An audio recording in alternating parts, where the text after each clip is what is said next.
पूर्णतः सुरक्षा हटा देना और सरकार के द्वारा जो भी सुरक्षा दी गई है उसको स्वीकार न करना और इसको एक राजनीतिक रंग देना, मैं मानता हूं ये उचित नहीं। अशरफ अंसारी जी को पार्टी ने चुनकर विधान परिषद में भेजने का फैसला लिया है, जहां ये पार्टी के लिए यकीनन एक खुशी का लम्हा है।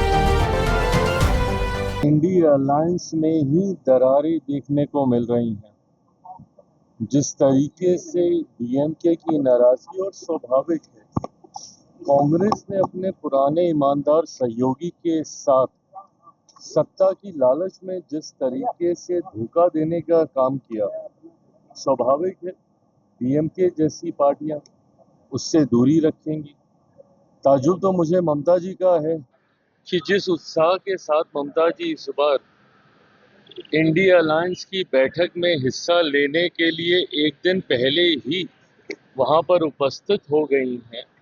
ये वही ममता बनर्जी जी हैं जिनके बारे में जिस तरीके से राहुल गांधी जी के द्वारा बंगाल चुनाव के दौरान अपशब्दों का इस्तेमाल किया गया था, उनके भ्रष्टाचार, उनकी पार्टी के द्वारा हिंसा को बढ़ावा देने का आरोप तक लगाया गया था, उसके बावजूद आज वो जिस तरीके से पहुंची है, तो ये दर्शाता है कि ये अलायंस कहीं ना कहीं एक समझौता है, एक दूसरे की बुराइयों को छुपाने के लिए, एक दूसरे की कमजोरी को छुपाने के लिए, और इसीलिए कभी भी ये अलायंस सफल नहीं हो पाया। आज पुनः ये लोग एक बार बैठ रहे हैं रणनीतियों को तय करने के लिए, बट इतिहास गवाह रहा है कि जब जब अलायंस को एकजुट रहने की जरूरत थी, तो अपने लालच में इन लोगों ने एक दूसरे को ही धोखा देने का काम किया है। तो ऐसे में ऐसी बैठकों के कोई मायने नहीं रहते।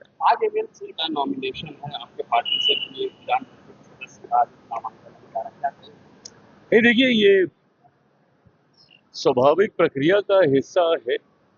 समय समय पर विधान परिषद में सदस्य अलग अलग दलों से चुनकर जाते हैं। मेरे लिए और मेरी पार्टी के लिए ये खुशी की बात है, गर्व की बात है कि आज हमारे चुने हुए विधायकों की बदौलत हमारे विधानसभा में विधान परिषद में एक सदस्य आज नामांकन अपना भरने जा रहे हैं। और उससे बड़ी खुशी की बात यह है कि पार्टी ने जिस सदस्य को चुनने का काम किया है, वो मेरे नेता, मेरे पिता, लोक जनशक्ति पार्टी के संस्थापक आदरणीय रामविलास पासवान जी के पुराने साथी, पुराने सहयोगी और पार्टी के ईमानदार कार्यकर्ता रहे, जिन्होंने हर विपरीत परिस्थिति में पार्टी के साथ मजबूती से खड़े रहने का काम किया। कभी पार्टी से कुछ मांगा नहीं, कभी पार्टी से कुछ उम्मीद नहीं रखी, और निस्वार्थ पार्टी की वो सेवा करते रहे। आज ऐसे व्यक्ति को, अशरफ अंसारी जी को, पार्टी ने चुनकर विधान परिषद में भेजने का फैसला लिया है, जहां ये पार्टी के लिए यकीनन एक खुशी का लम्हा है, वहीं कार्यकर्ताओं के मनोबल बढ़ाने का लम्हा है।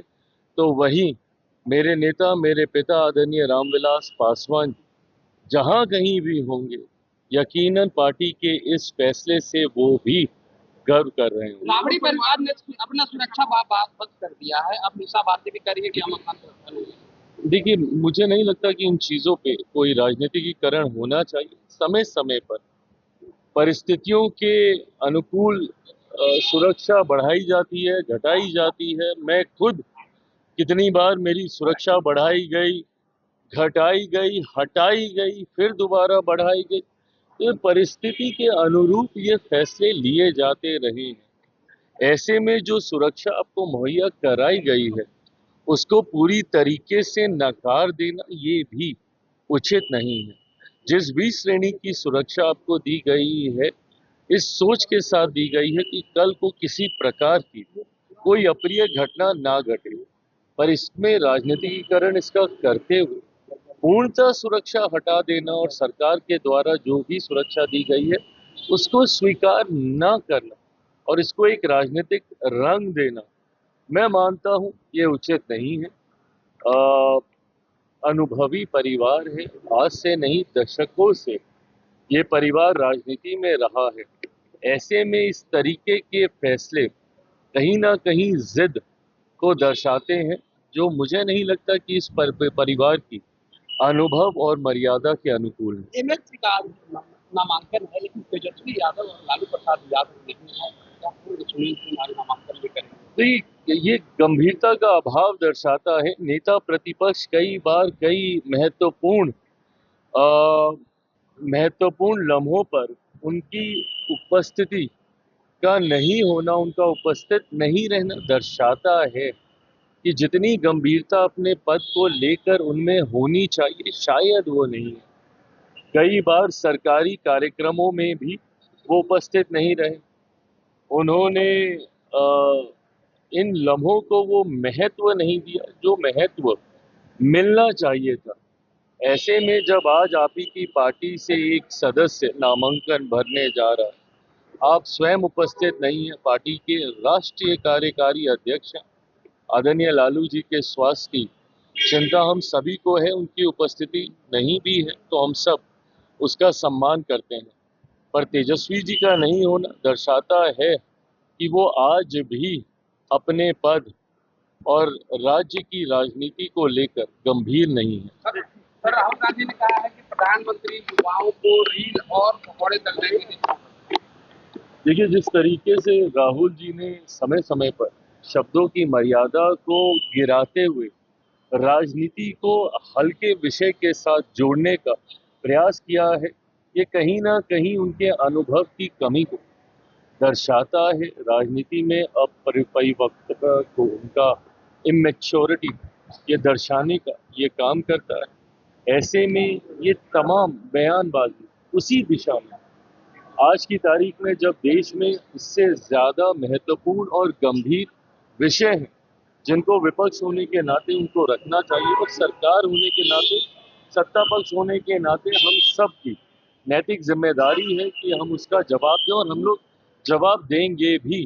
पर जब वो स्वयं बातों को इतना हल्का कर देते हैं तो दर्शाता है कि वो खुद ही गंभीर विषयों को लेकर गंभीरता नहीं रखते। गोल, जहां 28 वर्षों के सफर में 18,000 से भी अधिक छात्रों ने डॉक्टर एवं इंजीनियर बनकर सफलता की ऊंची उड़ान भरे है, जहां साधारण छात्र भी बिहार एवं झारखंड टॉपर बनकर बड़ा इतिहास बना रहे हैं।